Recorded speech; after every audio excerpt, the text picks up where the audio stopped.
Hey, thanks for joining me. I hope you're doing well. The movie Sausage Party reveals the truth about the situation on Flat Earth in plain sight, with a hilarious story about food. The Shopwell supermarket has a dome, representative of the firmament encasing our flat plane. Each day, the excited food inside looks forward to being bought by humans, so they can go to what they call the Great Beyond. You're super sure there's nothing shitty waiting for us in the Great Beyond. When Honey Mustard is brought back to the store, he's hysterical, having seen the horrors of the Great Beyond, where food is eaten instead of living in harmony with the human gods. Wake up! They're lying to your fucking faces! The Great Beyond is bullshit! Before falling to his suicide, Mustard tells Frank the Sausage to ask Firewater the truth about reality.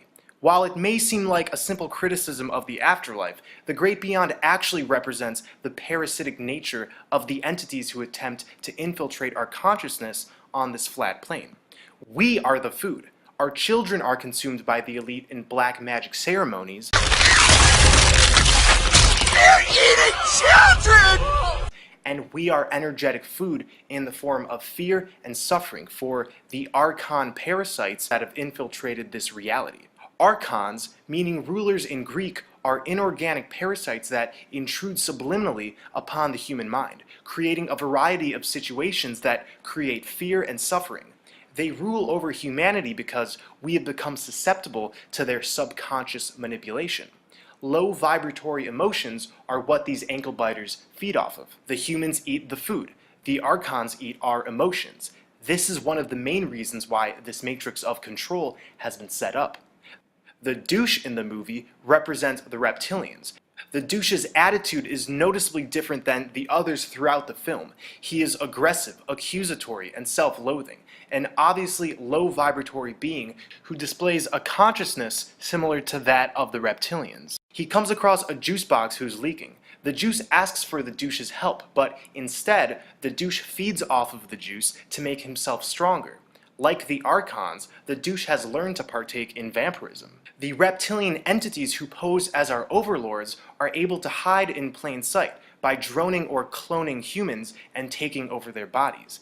This is shown when the douche enters the store manager's butt, allowing him full control of his body.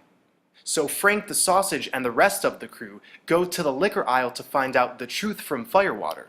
Frank finds out that Firewater is a part of a group called the Non-Perishables. They never expire and are therefore immortal. The non-perishables represent the gatekeepers of knowledge. Frank is educated on the truth of the Great Beyond. The thing about the Great Beyond is, we invented it. What? I know, right?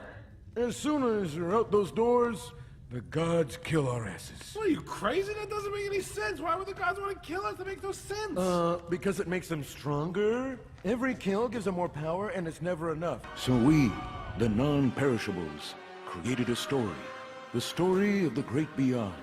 A place where the gods care for you, and all your wildest and wettest dreams would come true. The non-perishables gave the supermarket false teachings so they wouldn't question their predicament, and instead live every moment ignorant to their obviously messed up situation. This is akin to the indoctrination we're handed over from birth. Eventually, Frank tells the entire store the truth about their predicament. Everything we've been led to believe is a lie. Initially, when the truth is revealed, it's met with opposition and willful ignorance, just like a lot of us experience when we try to wake up our friends and families. Throughout the movie, we see division between the food products, but when the truth is finally digested, they realize the only way to fight against their situation is to unite with a common cause. Divide and conquer, you could say, was used against them, just as it's used on our plane. At the end, Firewater reveals the ultimate truth, that the supermarket isn't even real. It's an illusion, and that the food products' real bodies are located in another dimension. The world is a fucking illusion, bro. Our lives are being manipulated for the entertainment of monsters. Twisted, tasteless, juvenile monsters. Puppet masters in another dimension. We're something called cartoons. I've explored in previous videos how this reality is holographic. We've been uploaded into this holographic playground, either by our own accord or with the aid of beings who may or may not have our best interest. I'll get back to this later in the video. They are revealed a Stargate. To go back into their original bodies, they must walk through this Stargate, just like the center of our plane. The center of our plane is a vortex of sorts, a Stargate. All compasses point towards it. Perhaps this is why Mount Meru, the magnetic mountain which our compass needles are attracted to, has been depicted looking somewhat like an electron collider or a vortex of some kind. Through this vortex is paradise, Shambhala, the Garden of Eden, Hyperborea. This is the divine destination that I and my blood brethren are being called to, where those who drink from the living waters will gain everlasting life. So the core of this Stargate has a greenish color, similar to that of the Aurora Borealis. From the center hole of our flat plane shoots out the Aurora Borealis, also known as the astral light. The Aurora Borealis is the condensed visible portion of this astral light, but it pervades all throughout our plane. This astral light contains the Akashic records. Everything manifests in this reality through the power of the black sun, so it makes sense that the energy it emits contains the imprints of consciousness. In Isis Unveiled, Helena Blavatsky wrote, "It is on the indestructible tablets of the astral light that is stamped the impression of every thought we think and every act we perform. Our astral light is, so to speak, the Linga Sharira of our earth." The Linga Sharira is the etheric body, the bioplasmic energy that serves as a model of the physical body. Just as the physical body is a mold of the Linga Sharira, what's going on Earth is a mold of the Akashic records, and vice versa. Nikola Tesla said Earth would be more easily defined as a system environment. Earth is also a machine. It is a Tesla coil, powered wirelessly with the electromagnetic field. Our intent goes into this electromagnetic field, the aether, through the astral light which surrounds us. The sun is the collective consciousness pouring down on everyone in tandem with the astral light and black sun. This flat earth trinity of black sun, and astral light is the goddess and is the heart of this machine that Tesla mentions. Only this machine isn't inorganic, but a conscious breathing being we call Earth. Isis is one of many names for this goddess, hence Blavatsky's book title, Isis Unveiled. So part of this quickening, this awakening that's going on, is that our higher selves are communicating with us more and more. So the collective consciousness is more and more of that of truth and love.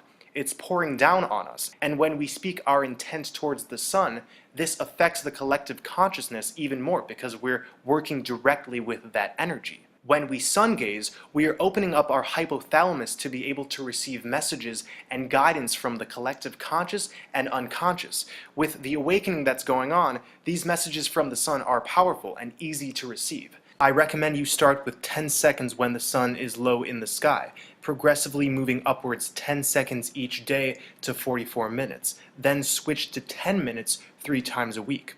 While you sun gaze, speak your divine intent towards the sun, whatever you wish to shower down on the collective. In Sausage Party, the food is organized into aisles, shelves. Everything is ordered perfectly in order for the most efficient shopping experience by the parasitic humans. This is what's going on here. We are currently living in an energy extraction matrix, physically and spiritually.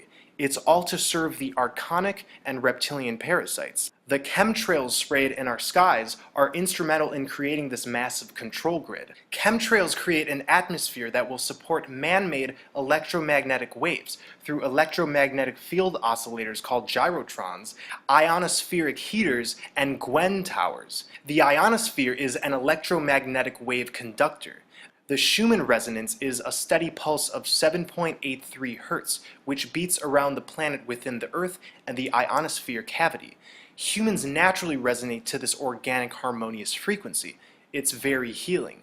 But the ionosphere is being manipulated by an Alaskan transmitter called HAARP.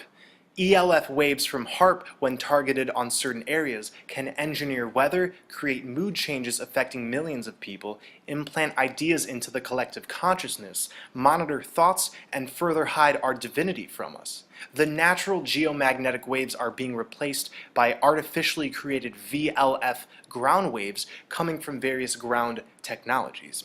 There is a powerful electrical connection between the ionosphere and the lower atmosphere, where chemtrails are sprayed. Chemtrails enhance this connection by making the lower atmosphere superconductive, and then, when HAARP manipulates the ionosphere, the lower areas of the atmosphere can be manipulated accordingly. Chemtrails in turn poison us with heavy metals, Morgellons fibers, and other nasty things, but the prime reason they're being sprayed is to reinforce an artificial control-based matrix.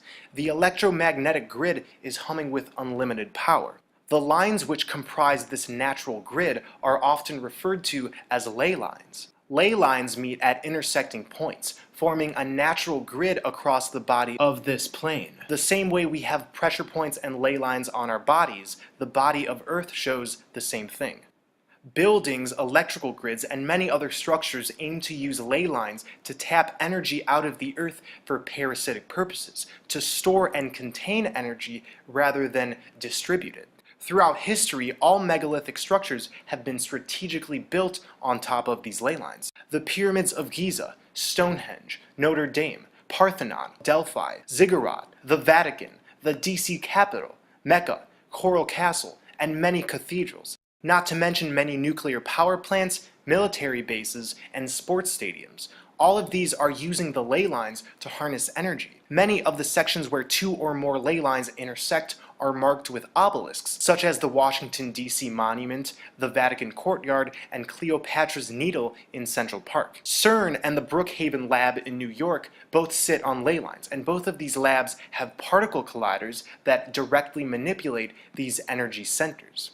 By influencing this natural grid, they can affect the Earth's energy, and since we are all living here, this in turn affects our energy. There is an AI intelligence at the heart of the creation of this false matrix in which we live, sort of like a home base which the Archons operate from. They aim to hold us as prisoners in this false matrix by not only the electricity and harmful frequencies, but the way the electrical grid is geometrically set up across the planet. Societal indoctrination attempts to lower our vibrations, and this lets these technologies affect us more and more. It's the perfect storm for slavery. This may seem overwhelming, but don't forget, when enough of us are awake and aware, this AI machine is no match for us. Without energetic food, it starves, even with the harmful technology surrounding us. A big part of this matrix is directing us into predetermined activities and groups under the guise of entertainment. Bread and circuses is a term that comes from ancient Rome. It's been used over time to describe the tactics leaders use to keep the public distracted from what's really going on. The leaders of Rome, seeing the beginnings of a potential revolt, had to act accordingly, so they gave free bread to the citizens and put on circuses and shows. The Olympics were put on, wonderful music and art displays, holidays, festivals. The bread back then is akin to the welfare we have now. It's insurance to make sure the poor doesn't start organizing and asking questions about the nature of the system we are in. Sport games, movies, music, festivals, TV shows, these are all making sure that we remain docile and entertained by trivial matters, so we're too entranced to discover truth. And within these constructs, we have destructive messages that are being conveyed. Sport games involve two teams or players who are rivaling each other. The goal is to beat the other team, so one ends up a winner and the other a loser. This is reinforcing to the viewers that in life you must rival others who are a part of different groups, promoting a divided consciousness. And the arbitrary, meaningless nature of a sports game is clear. We rally at sporting events year after year, and what's the ultimate prize? A number, a trophy. The win is an illusion, just like money and this false system. It's only real if we buy into it. There are sports fans who can't look away from the game because of its perceived importance. They've bought into this illusion. Movies produced by Hollywood aim to shape our perceptions. In previous times, the wood from a holly tree was a favorite source of magic wands. Hollywood is a continuous black magic operation. I refer to the Kenneth Anger quote, "Making a movie is casting a spell." Movies contain themes that the elite want embedded in our subconscious, and they also contain predictive programming. If you look at the subject content of movies in the past 100 years, we've seen a slow progression from relatively innocent themes to more and more chaotic ones. And even the older Hollywood films from the 20s and 30s were promoting vanity and allegiance to materialism and warped ideas of romantic love. Movies use lesser magic all the time by rubbing in our face the truth while most viewers are ignorant to the true meanings. The controlled top 40 music industry uses vocal seduction, themes focused on power, money, and sex, and repetitive music tuned at the fear-based 440 Hz frequency to keep especially the young population indoctrinated in toxic belief systems.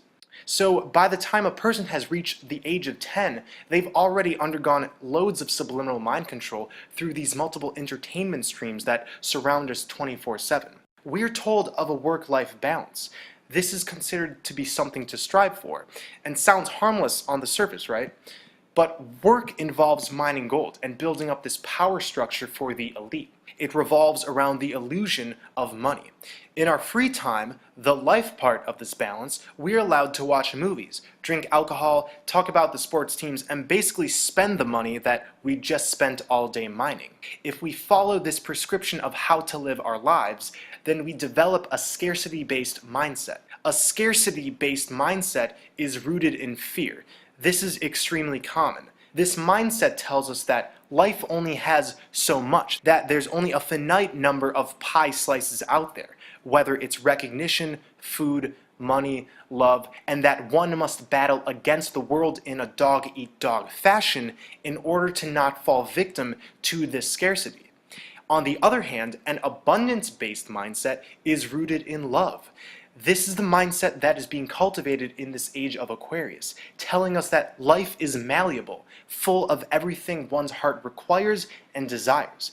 In this mindset, there's infinite gratitude and no need for hierarchies because the universe is aligned with our needs. Everyone's needs are met because love does not exclude. Intent powers creation. It's the law of attraction.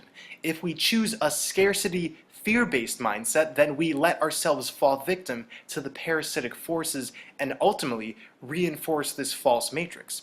If we choose an abundance, love-based mindset, then we set ourselves free from these trappings. So we have order followers, governments, corporations, banks. These are all constructs based on fear and control. We're not born this way, however. Children are born with their divinity still intact. Their clairvoyance, telepathy, and directed by love. Our culture, however, teaches us that children are flawed and must be put through rigorous indoctrination in order to turn out as a decent member of Earth.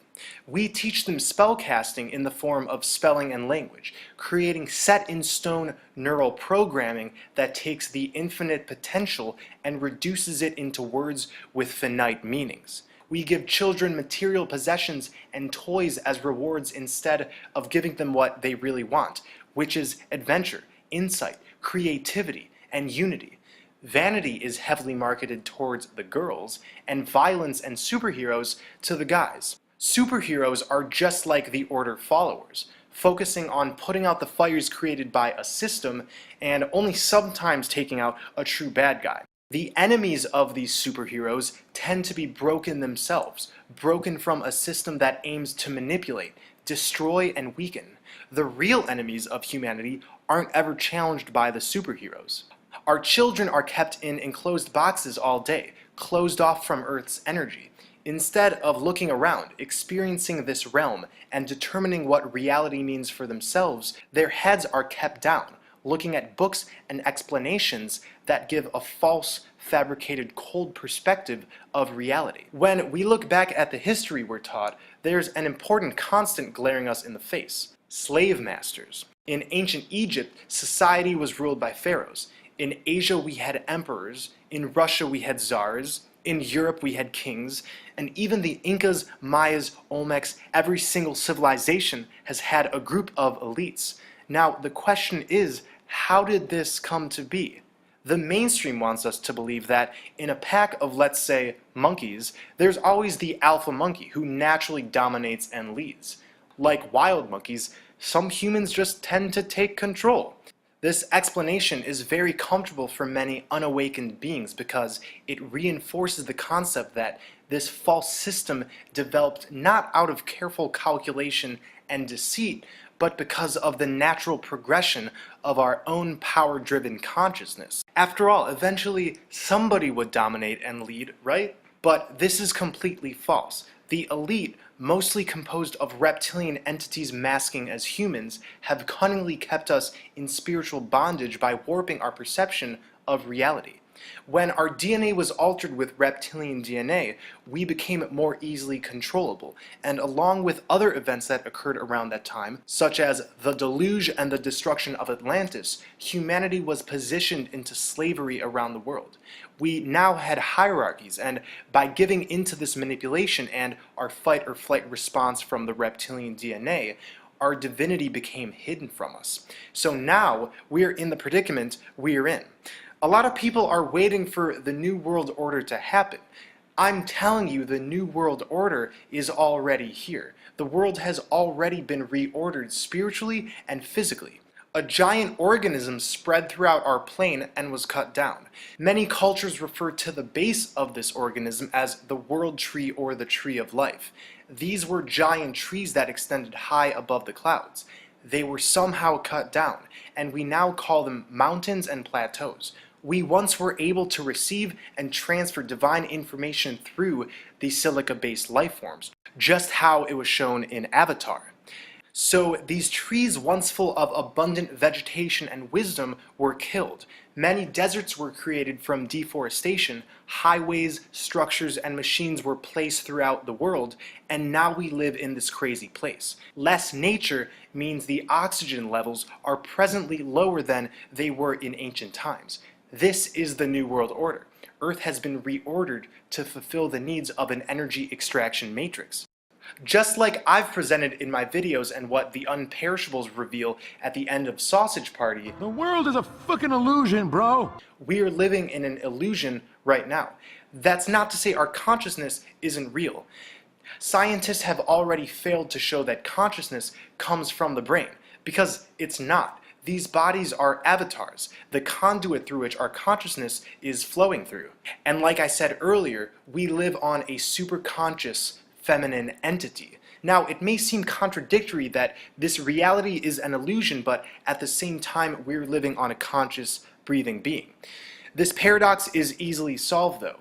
Once again, your body is a hologram, but your consciousness is real. It's currently uploaded on Flat Earth, but it's not eternally confined here, even though the moon's interdimensional light trap would like to keep it that way. This hologram could simply be a holographic expression of this colossal feminine entity, just as our bodies are holographic expressions of our etheric bodies. Our consciousness controls this hologram. Again, our intent powers creation. Now it makes sense why they want us to believe we live on a spinning ball, that money, sex, and image are important, and that humans have a natural dog-eat-dog mentality. If they can change our intent, how our consciousness operates in this hologram, the hologram works in their favor, meaning the cycle of suffering and energy vampirism will remain, and their control grid energetically reinforced. As long as we're reacting and funneling energy into accusatory rhetoric, our divine potential can't be reached, and this is the biggest pitfall of the so-called conspiracy world. Alex Jones serves this purpose, and same with David Icke and many others. We're not told from these figures to absolve ourselves of these energies. We're not told to focus on heaven on earth, to raise the vibrations around us, to unite with a common cause of love. And this is key. There's a lot going on this flat plane, and instead of feeling helpless, all of this information should empower us to do our part in tearing down this system, beginning with focusing on our divine intent. Quantum physics has demonstrated that all matter at its subatomic core is actually energy, streams of frequency and vibration. Everything on this plane is vibration, so even with all of this deception, vibration and intent can still manipulate this reality to tear down these power structures. When enough of us are intending to create heaven on earth, this hologram will be rearranged accordingly. Anybody who spills their blood over something means it. This is spiritual science. Blood poured over published intent activates that intent. By choosing and intending to create heaven on earth, we are actively removing the hexes that have been placed on us since birth. We gain the eyes to see when we spill our blood over our intent, because to create heaven on earth means to first become fully conscious about the weight of the situation here on flat earth. Our blood brothers and sisters will be making a journey to the center of our plane within a few years' time, where we will drink from the Holy Grail, the living waters that exist past the vortex. Everybody who comes through will be able to drink from these waters and therefore achieve everlasting life. And some of us will also be going back to our original bodies, which remain sleeping, most likely in pods that they reveal to us in The Matrix, Avatar, and other movies. Where are our original bodies, and what does that realm look like? I don't know, and neither do you. I do know that there's a quickening of consciousness going on, and it's all pointing to the same thing. Our time on this part of flat earth is coming to an end. It's time we go into paradise, and for those who are traveling back into their original bodies, start incarnating into other realms and maybe even create our own. If you've been touched by this blood magic, then you know that your purpose is to spread love and truth no matter where you are in this multiverse. We are not looking at blood over intent or the journey to the center as a selfish act. We are here to raise the vibration of any realm we're in, whether it's flat earth or somewhere else. In this realm, blood is a powerful substance. While we are going to the center in a few years' time, we're not going to exit this place without leaving our divine imprint first. Blood over intent is for the benefit of all. It is a one-time shedding of blood to connect our intent with the Ethernet. Replicate the videos you see and publish it beside ours. This is a key. When your intent is aligned with love, unity, and sealed with blood, it metaphysically creates tears in this reality in which our intent can directly affect, more so than if we didn't spill our blood. It's spiritual alchemy, and for those who are simplifying it as a satanic cult practice, you're looking at this through an incorrect perspective. This is white magic and not black magic. The question mark is representative of our journey to the center, where all compasses point to come pass. Broken down, we have Quest Eye On. The dot at the end represents the black sun, which powers the land of perpetual twilight, our divine destination. We are all on a quest to get to the black sun, and in a few years' time, we'll be drinking from the living waters of the Holy Grail. So thank you for watching, everyone. Keep sun-gazing, earthing, loving, and spreading truth. Take care of yourselves, and until next time, I love you all.